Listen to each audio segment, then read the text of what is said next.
Once again, I welcome you all. Today, we are organizing a seminar on Conference of the Parties COP with the contribution of Sher Shan Khan. We will be learning about the COP itself, what it is, and why is it important, the decisions that were made in the latest COP conference, and more. Throughout the seminar, I hope you learn what COP does and understand the reasons why some specific decisions were made, as well as to contribute yourselves as well in this manner. Before we move into the topic, I first would like to introduce our team, IDD. IDD stands for İklim değişmeden değiş, and it translates to change before climate change in English. And as you can tell by the name, we are a non-profit organization founded by high school students in Turkey, and our team grew so fast over the years, and now we are a total of 14 people from 3 different countries that are Turkey, Italy, and Germany. And our organizations reach out to huge audiences around the globe with 17 different countries. So as IDD, we organize seminars, workshops, and develop projects to raise awareness on this big issue, which is climate change. In other words, we do our best efforts for the well-being of our future generations of our kind. In light of this, we have recently published a book named after our organization, Change Before Climate Change, to further help the people who are eager to help the world but do not know where to start.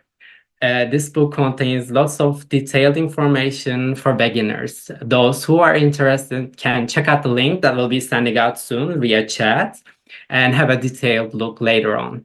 For those who already knowledgeable about climate crisis and eager to have an effect, you can also check the link that will be sending out soon. We strongly encourage in this. To get back to the topic, I would like to tell you a little bit about COP. So some of you may have heard of this name, some of you may not, but it is a key decision-making body of the United Nations Framework Convention of Climate Change. In this, the representatives from different countries gather up to negotiate and implement agreements to combat climate change. So the COP meetings are essential events in the global effort to combat climate change. So in consideration of this, we are pleased to give you this seminar. Without further ado, I would like to leave the attention to our lovely guest, Sher Shan Khan. Welcome. How are you? Hello, I'm good, and I really love the diversity of the participants in the chat box. And this is what makes this webinar so special. Along with knowing about climate, we are also going to do a cultural exchange in the middle. So, with that, just give me a second, I'll share my screen. Okay, perfect.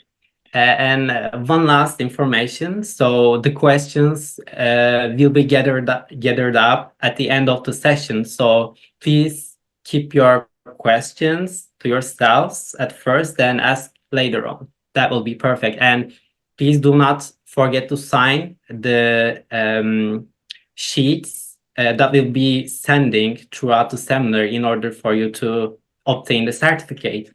That's all. It's all yours now. Yeah, thank you so much. So, welcome again, everyone. I'm so excited for this webinar, especially because I just spoke once in a webinar. We organized one after COP and COY, and definitely there's a lot of demand for this. So, a lot of my team members wanted to hear from me, and then thankfully, I then reached with this idea, and I was like, let's do it. So, my purpose always has been more about teaching others than doing things myself. And I'll reveal a lot about me in my journey. So let's begin this with a question for all of you. How excited are you for this webinar? I hope the chat is open, right? Okay. It's open, yes. Okay, I can see 10, 9, 8, 10. I hope all of you are close to 10. Okay, I see 100 plus 2. If you are somehow feeling down, so don't worry, because this webinar is going to chill you up. It's going to be an interactive webinar. We're going to talk, we're going to share ideas amongst each other, and hopefully, this can help you to go to COP29 or COY19 in Azerbaijan. That should be our aim, right? All of us sitting over here. Maybe we can meet in COP29 Azerbaijan. So Mohsin is saying 1000. Always excited to learn from you. Even I'm, one Google, 100 zeros with one, right? So I'm so happy to be talking to everyone. Okay, someone is a bit on the seven because they're sleepy. No worries. We're going to wake you up. The prospect of going to Azerbaijan COP29 is going to wake you up. So, with this, let's begin our journey. So, a bit about myself. I am Sher Shan Khan. Bangash is the name of my tribe. I am a Pashtun by ethnicity, and I am the founder and CEO of Skillistan. What do we do in Skillistan?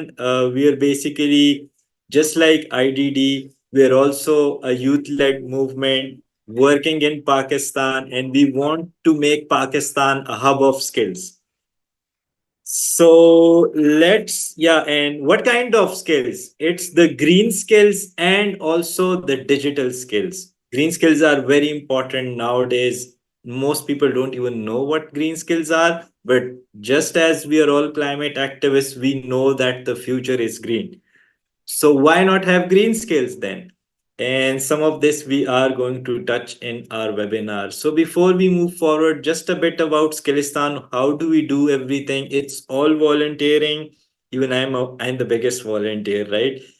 And we use a TOT model. We are basically doing workshops on SDGs, climate, even the digital skills part. Even we have a workshop on intro to chat gpt because we know that not everyone knows how to use chat gpt. So this is our model of work, and we've been around less than a year. Our vision is to make Pakistan a hub of skills, and our mission is also aligned for that mission, and we're totally committed to the SDGs. Even recently we launched the fellowship on SDGs, so we do capacity building workshops, we do collaborative initiatives, we are even into event organization. And even this year I am the country contact point for LCOI Pakistan, and we are going to do 8 events. It's not going to be just one LCOI Pakistan. This year we are having 7 pre-LCOI events for each of the provinces, and also one faith-based LCOI to bring in religious leaders.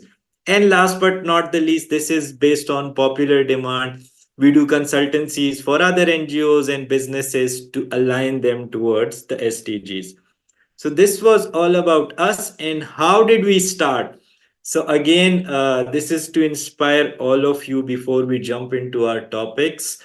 Elkoi Pakistan, and similarly, there's going to be an Elkoi Turkey, and whichever country you are coming from, there's going to be an Elkoi. Now, this Elkoi is a very important step towards COI or COP. If you want to reach out to COI19 and COP29, and for example, you are in Pakistan, so the best thing to build your capacity is to maybe attend the upcoming LCOI Pakistan and maybe be a delegate. And similarly, if you are in Turkey and so far you haven't been in any of the climate spaces, so do attend this year's LCOI Turkey, and you will be way better in terms of your capacity about climate. So this is how we started in last year's LCOI, August 2023. It's not, we're just like, you can say we're a baby still. We haven't even completed our 1 year, but a lot of achievements in this 1 year. This was our start in last year's LCOI. We did a lot of workshops around Pakistan in different universities on SDGs. And then, coming back to today's content. So today we are going to study first about what is COI, then the key themes and discussions at COI 18, what were the outcomes and resolutions. Then we're going to link it to COP 28 and talk honestly about the challenges and opportunities for youth engagement, and then inspiring example of youth-led climate initiatives. Some of them I'm going to share, but a lot I'm going to hear from you people, because everyone knows some kind of youth led climate initiatives, and we are going to support all of them. And then, last but not the least, the role of youth in climate advocacy and action. And then we'll move to the conclusion, where you can have a lot of your questions addressed, even if there are some questions in the middle. So let's begin with an introduction to COY. But oops, the logo is not showing, but this is the Youngo logo. And before we start, how many of you are members of Youngo? Just tell me honestly.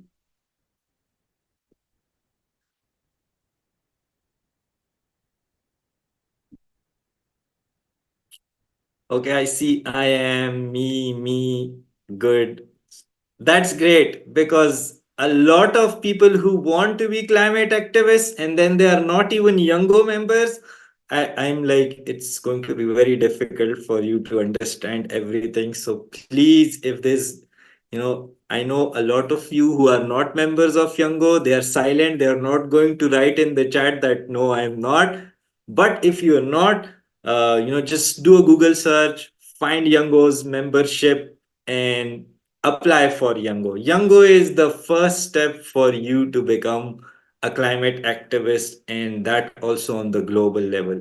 Yes, so I see a lot of not me.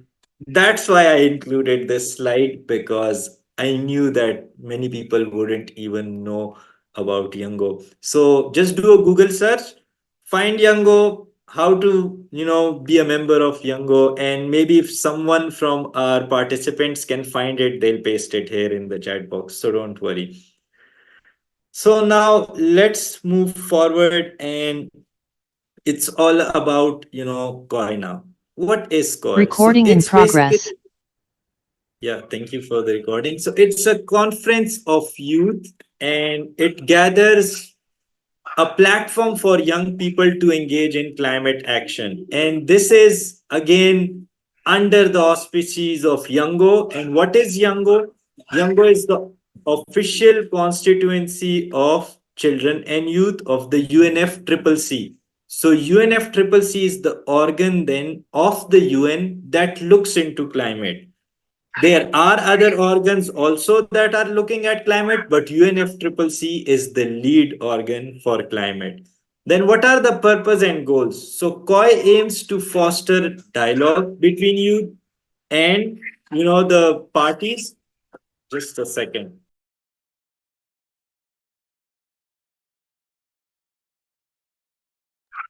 I'm so sorry, my kids were there. So, COI aims to foster dialogue, share knowledge, and empower youth to take action on climate change. And I personally felt it that yes, this was what pushed me ahead. And then, role of youth activism is very important. So, COI plays a vital role in mobilizing youth activism and providing a space for young people to voice their concerns. And I'll just share one story from my personal life, and that was when I got selected for COI 17 as a delegate in Egypt, but I couldn't go. And to be very honest, I why couldn't I go? Actually, I didn't get a full scholarship. And then I was like, if I have to spend my own money to go to COI 17, I can do so much on that money in Pakistan, spend it on workshops and so on. I actually did all of that. I maybe trained maybe 3 4 thousand workshop participants on that money by utilizing it well. But that void was there. Why didn't I go to COI 17? Why did I miss this opportunity? And it took me this whole 1 year, to do so much activism that finally I felt good that, okay, now even if I have to spend my own money to go to Dubai, I should do it and, go to COI 18, because this, role of youth activism that it, instilled in me, it couldn't be done if I hadn't visited COI 18. So that's a bit introduction. And for us, Kilistan, this was one of the best opportunity, because we launched at El Pakistan in August, and within 2 months, this global event was happening, and we applied to be knowledge partners of COY 18, and we got selected as knowledge partners. And then we did a very successful workshop on mastering SDGs on the second day of COY 18. It was very well received. I would say, I've got so many trainers around the world just because of that one workshop, because everyone was there from different countries as participants. Now, coming to, yes, there were some pictures from my workshop, but I don't know why they're not showing. There's some problem in loading it, maybe. But this, again, you can see it from our pages too. But it was a very successful workshop. Just a second, maybe you can see it if they are small.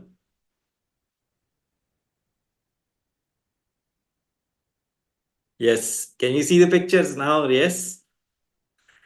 So, yeah, this was the workshop. There were people from around the world, representation from Africa, Asia, everywhere. And maybe some pictures are not getting loaded. I don't know why this happened, but let's go to our main discussion point as to what was there in in COI 18. What do people do when when there are these global events, all delegates come in from around the world. So amongst the few things that I noted and I observed, because it was also my first COI, it was that youth technology and sustainability. And I would really appreciate the Arab Youth Technology Fellowship that happened before COI 18. And then also the Zayed Sustainability Prize. I never knew about the Zayed Sustainability Prize. I only got to know this in COI 18, and everyone should apply for it if they have a very good initiative. Even one school from Pakistan got the Zayed Sustainability Prize, and they had a really good innovative model for how to make these schools sustainable. Then there were a lot of youth-led initiatives and collaboration as part of Youngo's working group, which deals with LCOIs. So I'm part of the Youngo LRCOI working group. It was a very good experience because we had a meeting of all the LCOI organizers on the sidelines of COI 18, and we shared a lot of good practices. I would say that has, for this year's LCOI, when we were checking all the applications and all, it has helped us a lot. Secondly, more than 110 countries are going to host LCOIs this year. So this is some of the news that I'm giving you from the internal LCOI working group. And how the different countries delegates shared about their LCOI journeys and how it actually paved the way for COI 18 was really inspiring. And that's why I'm telling everyone over here that you must join your national LCOI if you want to go to COI 19 or COP 29. Then there was some workshops happening. Some I liked really a lot, and there was one more I really liked. It was on DRR, and they are also disaster risk reduction, because even Turkey is having a lot of disasters, even Pakistan is having a lot of disasters. So there are different communities for DRR, even a global level youth movement official by the UN DRR. So then also there were green jobs and economic opportunities. So on the sideline of COI 18, there were a lot of organizations that were hiring these young activists. And I have personally noted this. Even those members of Youngo who are here, they would have noted this, that those people who work in Youngo and they're on the forefront, their work is visible, they usually end up getting a very good job somewhere on the global level. Even in COP 29, for example, they are going to hire people. So who are they going to hire? They're going to hire people who are doing activism on all of these places. Then in within COI, I noted that they had a focus on private sector involvement and innovative solution, and a lot of youth activism and peace building at that time. I would say the Israel-Gaza war that just started. and there was a lot of backlash. The UAE tried to suppress it, but you cannot suppress when youth wants peace. So they did. Every one of us showed our support for Palestine, even despite the strictnesses and everything. So it actually empowered youth as change agents for climate and peace. So climate is not alone. When we are talking about climate justice, it also brings in social justice. And then advocacy for policy change and youth inclusion in decision making. So when youth, are there in these COI and especially COPs, it does affect the decision makers, right? When a lot of youth are there, they're representing the youth voices. And this is what actually happened in this COP. I'm going to talk more about this when the real story about COP comes. Then global youth engagement and advocacy. So the real output of any COI is called the global youth statement. It basically demands inclusion in policy making, and this year, it also talked about food technology for sustainable agriculture solutions. Now let's move on. A lot of side events were there. I just wanted to tell you how COI felt, what was in COI, but I couldn't bring in all of the workshops and side events on different topics. So they were climate resilience based, renewable energy, sustainable development itself. Even I did a workshop on mastering SDGs as a side event. So these things were there, and then there were panel discussions, youth-led. We even saw regional-wise presentations, Africa being represented, Arab countries, Southeast Asia, and all of these countries.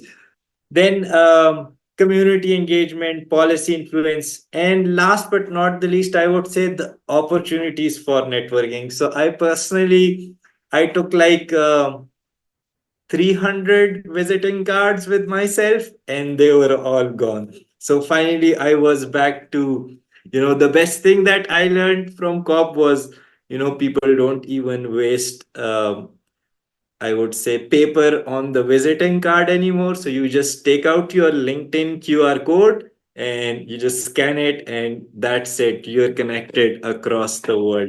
So that Yeah, was the best. just to ask you a small question, do you think the workshops on renewable energy are important? And if so, like how important? Because like according to my knowledge, it's quite important thing. So I wanted to ask you directly if it's Yes. So important or not. yeah, basically, if we see, the climate stool, it stands on three legs, I would say. One is the mitigation, the second is adaptation, and the third one is loss and damage. So we are going to talk about this in the COP outcomes. But yes, your question is very relevant. And renewable energy is basically under mitigation. So anything under mitigation, important. Adaptation, rather more important for countries like us, for countries like Pakistan or Turkey, because we are not that big polluters, right? But still, we have to mitigate. We have to shift to renewable energy. And then the last tool that was recently added, the last leg of the stool, loss and damage, that's very important. And we are going to talk about it in a bit. So, a lot of capacity building, skill development across multiple sectors. It was 3 days, 18 sponsors, 79 knowledge partners, including us, Skilistan, 75 sessions. I didn't attend all of them. I couldn't attend all of them, but yes, I did my best to jump here and there and go to the different, listen to all this, various. I would say all of them were masterpieces, the speakers, and then there were artists too, and so many activities going on. It was a buzzing place. I got some pictures for you, but I don't know why it was not loading, but you can see all the pictures later. Then the outcomes and resolutions from COI 18 were very important. So this is the main outcome document from COI 18, and it's called the Global Youth Statement. It's an outcome document of every COI. This is what we are working on around the year. So the process doesn't start at COI. It's not like we are making a global youth statement in those 3 days. It's not like this. So it starts from the country level, from the LCOIs. So all of LCOIs, LCOI Turkey, LCOI Pakistan, LCOI India, LCOI Bangladesh, they all submit a national youth statement to Yango. And then there are the regional COIs, right? So Asia Pacific has its own COI, Middle East and North Africa has its own RCOI, Sub-Saharan Africa, Europe, and so on. And then all of the local COIs, the national COIs, their statements are condensed into regional youth statements. And then finally, the regional youth statements, along with many policy hackathons happening too, they are then condensed into the global youth statement. And mainly, this is led by the policy team in Yango. So if you want to work on global youth statements, join the policy team. But if you want to work on, say, the national youth statements and are more interested in LCOIs or regional COIs, so then join the LRCOI working group of Yango. And I think its admissions are yearly based. They're not going to take you now. They might take you after COI 19. So that's the main output of COI. Now coming to the linkages to COP28. These are Um, very, yeah, yes. before you start into this, I would like to remind the audiences that you have to fill out the form that we sent before in order to obtain the certificates. Yeah, that's it. Thank you. And one more thing, it will be better to connect via LinkedIn later on. So please do not share any links. So thank you. You can continue. Yeah, thank you so much. Yeah, do fill all the, the forms that have been shared because they would be needed to contact you later. And yeah, don't do the LinkedIn thing. We are all going to share our LinkedIn's right at the end. Even I'm going to share it. So now let's link it to COP28. Some people don't even know what's the link between COI and COP. And if you don't know, it's okay. Just understand it today. So COP28, again, this was the COI logo, but COI is directly linked to COP28 in this way that every COP, wherever it is happening. So for example, this year it's happening in Azerbaijan, COP29. So before every COP, a COI conference is going to happen. And then now this wasn't, since the first COP, it started later. That's why we have like COI 18 and COP 28. So it was 10 years later that youth rose up and said that, okay, in the COP process, we are part of it, but we're not really part of it. We're just a small part of it. So why not have our own conference of youth before every conference of parties? So now what's the difference? Parties. What are parties? So any country is called a party who is signatory to the Paris Climate Agreement or the UNFCCC processes. So this is a conference of all the countries that come in every year to decide something major about climate.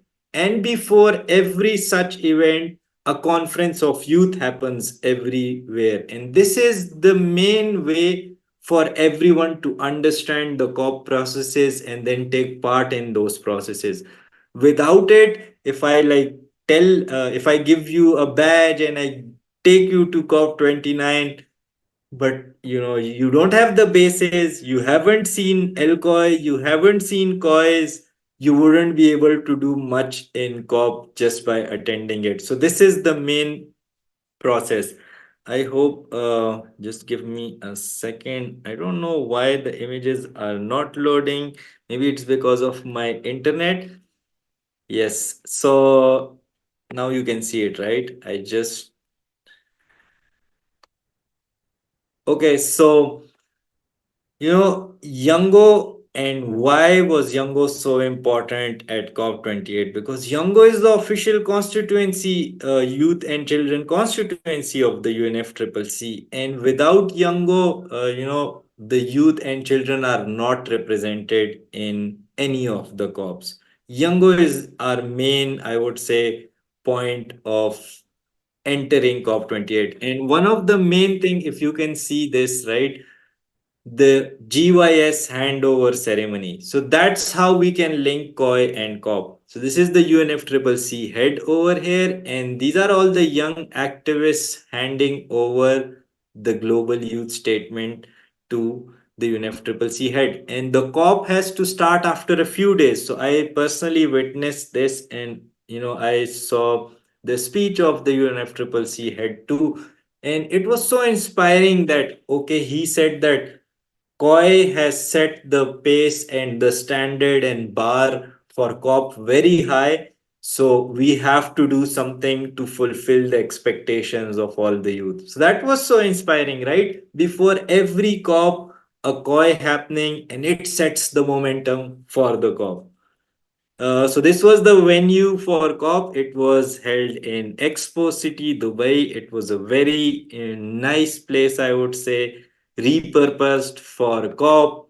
And the best part was that there was also many heads of governments came in on the first day of COP, or yes, before COP. Basically, they came, and they also gave in their support for whatever decision the COP outcome would be. And so, this was the COP28 president, and, this is the president of Brazil, because after Azerbaijan, COP29, the COP30 is going to happen in Brazil. So Brazil had a very big stake for COP28, and they had the most delegates in COP28. I was reading somewhere they had more than 4,000 delegates from Brazil.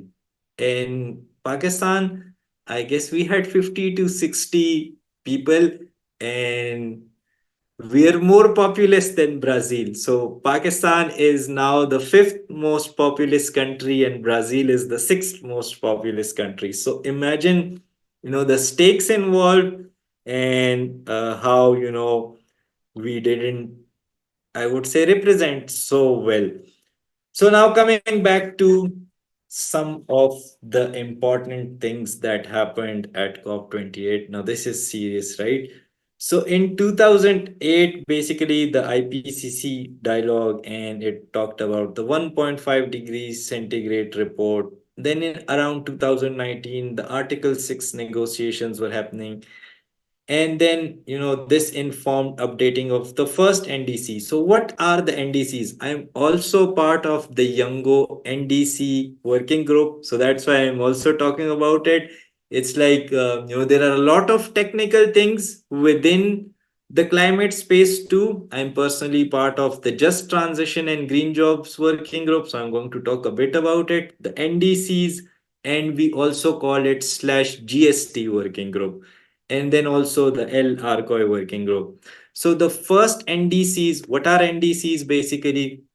They are mainly, there are two main important documents that every country has to submit to the UNFCCC. One is called the NDC, and the other one is the NAP, the National Adaptation Plan. As I was earlier talking about the three legs of the climate stool, right? So one document is for mitigation, the NDC, it's all about mitigation, how to cut down on emissions. And the other one, the National Adaptation Plan, is all about adaptation. So around 2020 and 2021, Pakistan submitted its revised NDC in 2021. And in 2023, because the COP was also happening, this was the first global stock take. We usually call it GST in short. So what was the global stock take? Now just imagine individual countries. For example, Turkey submitted its NDC, Pakistan submitted its NDC, Bangladesh submitted its NDC, and all of them said that, okay, voluntarily we are going to cut down on these emissions by 2030, or by giving some timelines. And now someone had to take a global stock take of all of these individual NDCs. So this was the global stock take process. And next it's going to happen in 2025. That's why I'm telling you that Brazil is very important, because in COP30, it's going to happen again, the global stock take. And some of my friends, I would especially credit the people who are in the NDC working group. They did us, I would say they shaped the global stock take discussions. So that's the power of Yango, right? And then again, this is going to happen in 2028, then the second global stock take in 2030, and then finally the plan is for 2050 for carbon neutrality plus climate resilience. We usually call this net zero. So this is the plan towards net zero, and that's why COP28 was very significant, because it was the first global stock take. Let's now move to the very important outcome of COP28, and it is usually also called the beginning of the end for fossil fuels era. So, the UAE consensus that we talk about, basically, it's a COP28 outcome, right? And the consensus was reached finally that, okay, a lot of OPEC countries and oil lobbies, they even wrote letters, but there was so much youth activism around COP. It was unstoppable, I would say. So that is what also helped the other side. So, there is always two sides. I know that fossil fuels companies come to COPs, they want to influence whatever is happening in COP. But then, if the other side is stronger, and the other side, it was mainly strengthened by youth activism, because youth were there in hundreds and thousands, and they definitely impacted this decision. And finally, it was a loose kind of consensus. I wouldn't say fossil fuels would end right away, but yes, it was the beginning of the end of fossil fuels. And this also brings us to the just transition debate, then, because I'm also part of the just transition working group, and green jobs it's called. And it says that, okay, fossil fuels we are banning, right? So now even they are humans, and sustainability's principle is leave no one behind. So how are we going to treat those fossil fuel industry employees? They also need a just transition to renewables and so on. Now, coming to the challenges and opportunities for youth engagement, I'm going to speak from my personal experience now. There are a lot of barriers to participation. It's not easy to go to COI and COP. Lack of access to resources and opportunities, because I was also the country contact point for Pakistan for COI 18.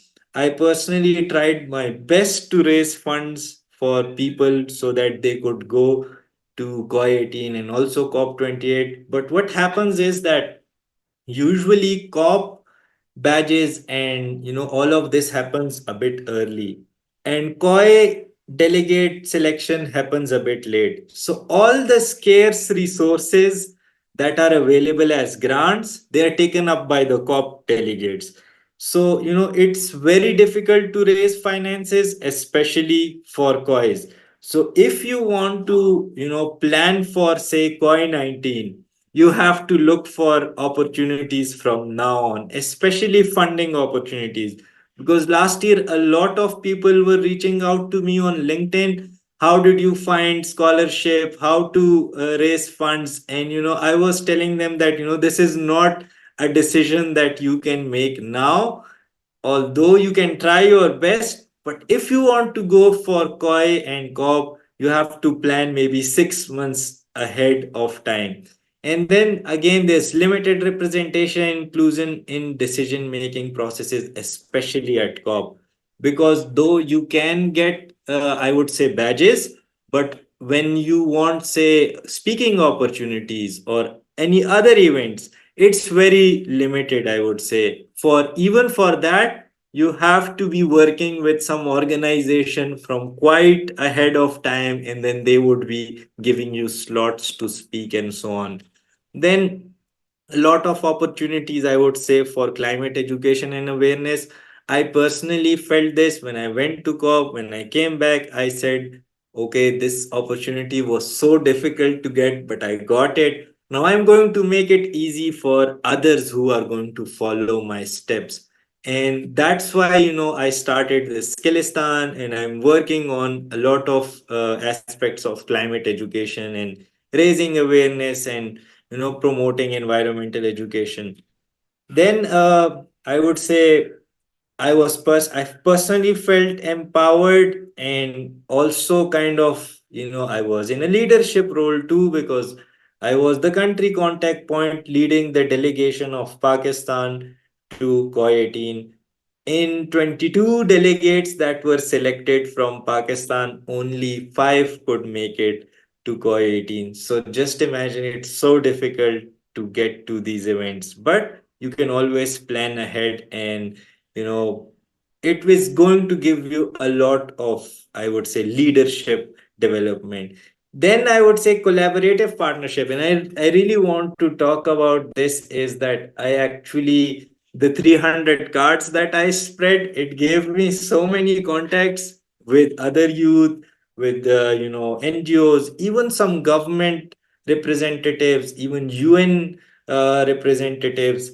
And one of our upcoming initiative, actually, we are also launching. So I'm just revealing this. We're launching a platform for the global level. Apart from my Skillistan, this is another platform.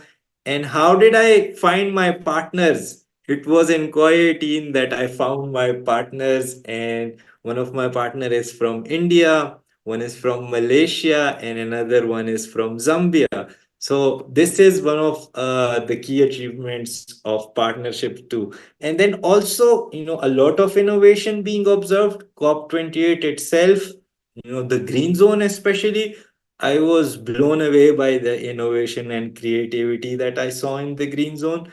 And definitely these kinds of exposures, they shape you. They shape you a lot in terms of what you can do for your communities.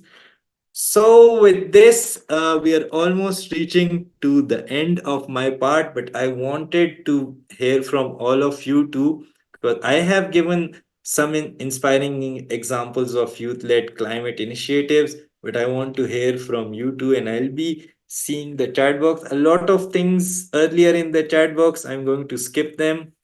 Maybe you can then paste the questions later. Okay.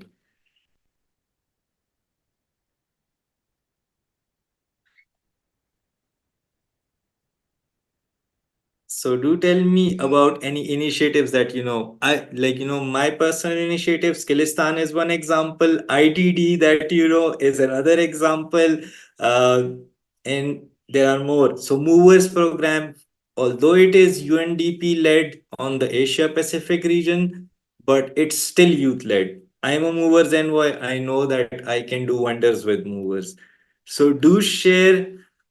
Yes, Ali, you can always, show your project. You can maybe share it in the chat box, and so that we all know. And if any other come into your mind, do share it with others. So always support someone who does some good. Yes, CFP, Climate Forward Pakistan, and even they started, I would say, just before COI, and they're also doing quite good. Yes, Ali is working on plastic pollution, reuse them and make plastic mates and cushions. That's great. NYCCC, yes, Native Youth Club for Climate Change in Pakistan. They're also doing quite good. Mary saying Climate Mobility Africa Research Network. I'll definitely read about them. Okay, Mayal is saying I'm working on global citizenship certificate at a non-profit. Great. Mangroves, bioremediation.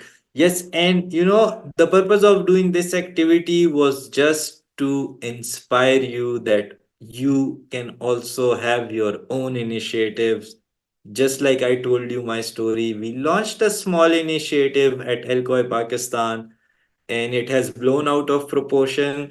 I don't find enough time for my kids, for me, all about volunteering, fully involved in youth activism and also in climate activism. Okay, Kamal is saying I was actively part of Green Plantation Drive in Peshawar. Again, nice to know about that. GCC is working towards multiple aspects from environment to education, etc. Thanks for sharing those examples. Now let's go to the role of youth in climate advocacy and action. Do you know that youth make up two-third majority of the world? That's the importance of youth. Although we are not so powerful right now, to be very honest, even in cops and coys, you would realize this that no, we are not so powerful. We are not in the decision making seats. We are just trying to reach there. But the future belongs to us, right? Those who are making those decisions for us right now, they wouldn't be there to see this. Someone who's talking about 2050 or 2060, right? If they're not there in 2050, 2060, it wouldn't make sense to them. But for us, we at least we assume that we are going to live till 2050 or 2060, right? So it's more important for us to take action and for the world to hear us. That's why COYs are so important and LCOYs are so important for the world. And again, I'm going to share. So I took this picture in the youth pavilion in COP28, and it read this in Arabic and English that as long as the passion of the youth are at the forefront, we see nothing but hope in achieving a positive climate path. And it inspired me so much. I took a picture of it and it's with me. I never posted it anywhere, but today I revealed it to you. And there was one more thing that we did in the youth pavilion. It was a climate policy kind of challenge, I would say. And we presented a policy paper. It linked mental health and general health with climate. And it was really appreciated, and work is ongoing on it. It might translate into a global health climate nexus policy because this was the first time in COP28 that there was a health day too within the COP. And that is what brings health to the forefront of the climate debate. Now, just to sum up everything, why are youth important? We are the voices and representation of everyone, not just youth and children, but also the elderly, because we are the at the forefront of climate discussions, and we want to be part of the decision making process. Then, advocating for policies that prioritize environmental sustainability and climate action is all on our shoulders. Community engagement, mobilizing communities, youth can do it best, right? I've personally, if you see my track record, I've done more than 100 workshops. I've been one of, I would say, the main community mobilizers in Pakistan in terms of climate action. There are many more, and we are all we're a small community, I would say. So, it's all about collaboration and, then how we can engage in local projects that address climate challenges. So it's not must to go to COIs and COPs. I would personally say this. I did this myself. That first I did a lot of grassroots activism, and then it made sense to me to go to COI and COP. So even for you people, this should be the way to go to COIs and COPs.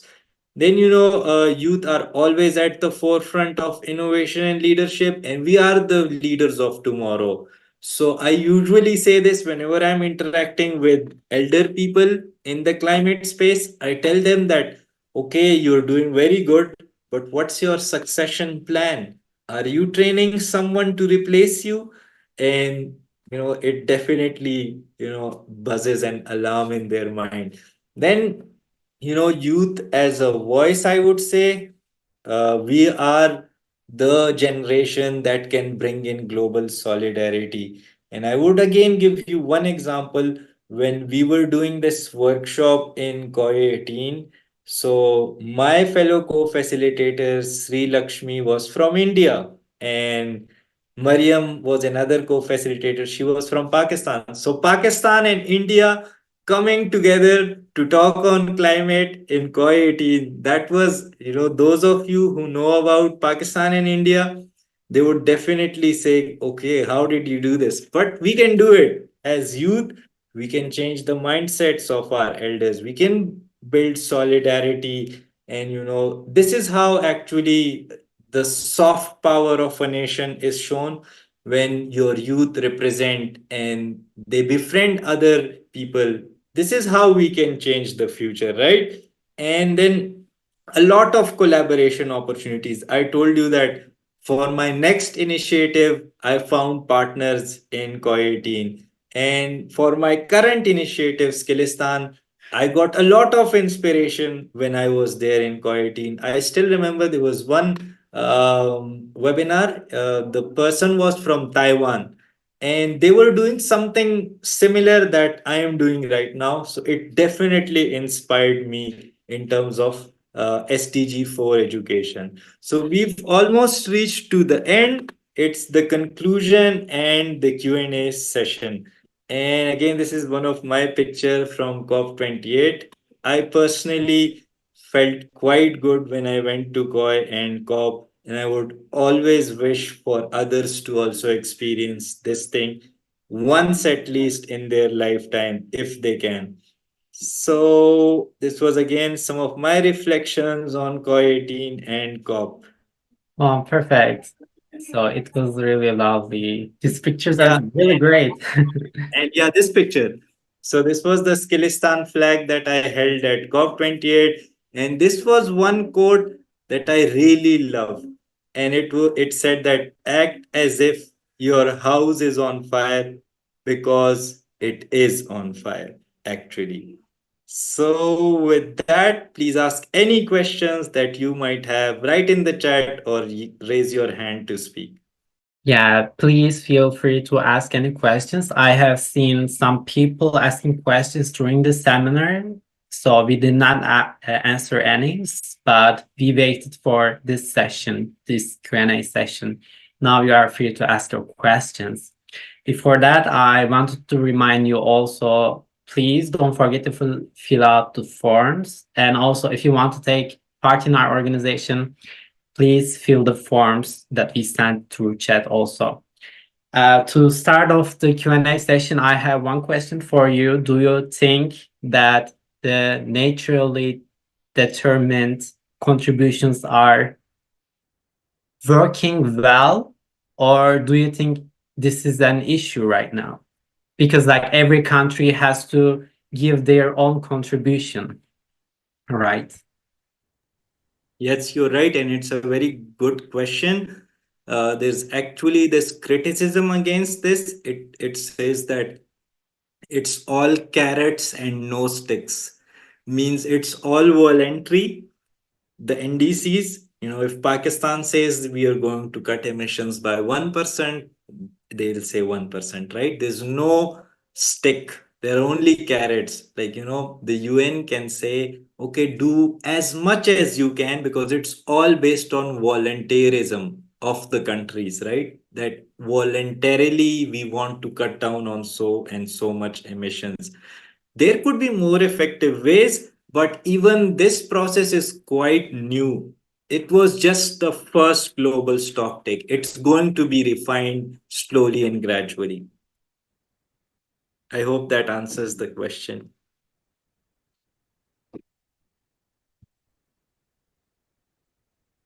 Okay, I see. Your mic is muted. Ah, sorry. So thank you for your answer. I see some of the people are sending questions. If you want to read them, you are free, but I can also read them to you, Yeah, whichever I you can read. prefer.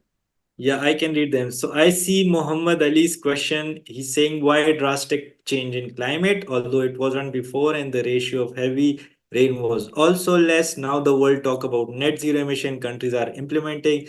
Muhammad Ali, actually, this is a very deep question, but do attend any of my detailed workshops on the basics of climate. And the reason again is so much emissions, right? We didn't understand that these emissions are going to cause so much problems, but it has all accumulated to this time now. Because back in 1990s or 1980s, they were just talking about climate change. Now we are feeling climate change. And we are also talking about 2 degrees centigrade or 3 degrees centigrade warming, right? That it's going to be very disastrous. But this will actually be felt in 2050 or so. So we have to work from now on. And then Shayan is saying, sir, what were the challenges you faced or facing in your initiatives? So, for example, in my Skillistan, one of the things that I faced was that I didn't want to follow some agendas of, I would say, different organizations, and I wanted to do my own thing. But if you want to raise fundings from donors, you have to then follow their agendas. It got a bit delayed, but the fellowship that we're doing on our own. We are not depending on any donors for it. But yes, there are challenges for raising funds, whether you are doing your initiatives or whether you are going to COY or COP and finding some funding sources. These are one of the biggest challenges, I would say. And yeah, thank you, Kenneth. So, any May- more questions? Maybe I can ask you one more question. So, do you think we are in the beginning of phasing out fossil fuels? So, do you think it will be the case until 2050?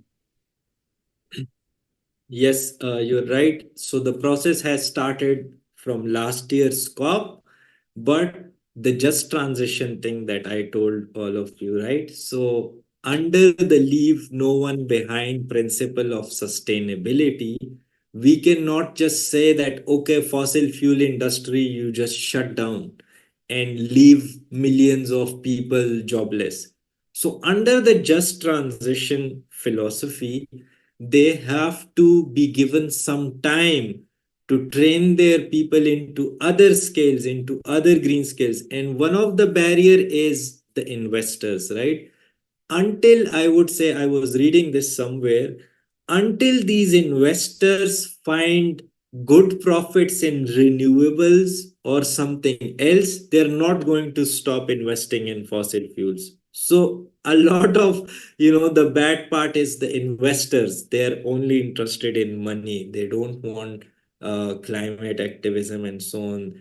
So the returns from these other sources apart from fossil fuel, they would be really helpful if the returns get a bit higher and people shift investments from fossil fuel. Yes, they would be phased out by 2050 then.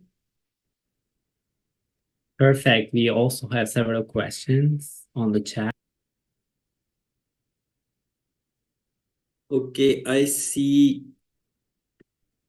Just a second, I just rolled up. Okay.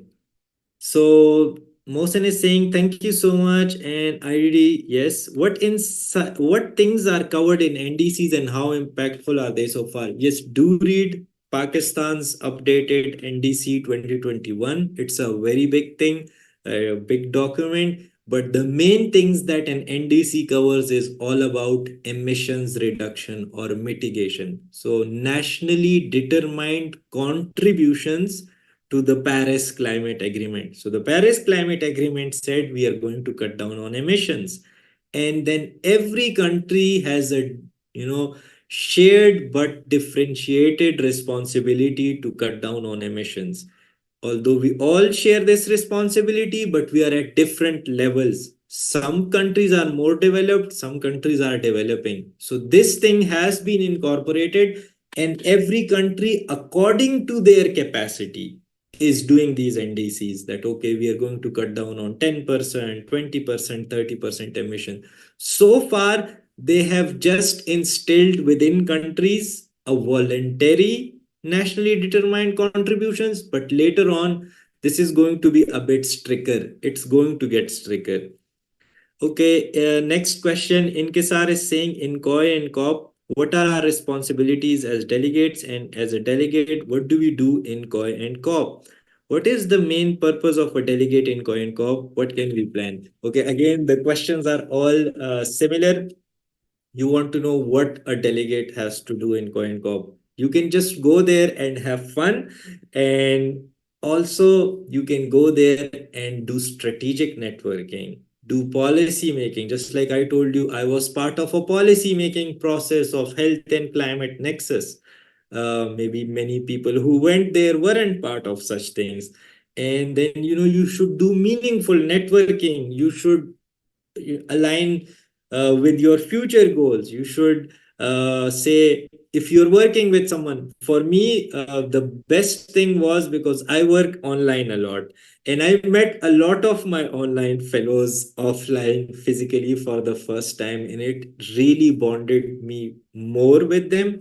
So this should be all on your mind. And as a delegate, the main responsibility on you is to get as much from the coin cop process as possible, because just as I told you, it's a one in a million opportunity. Not everyone gets this. If you ever get this opportunity, make the most out of it. Plan your things well.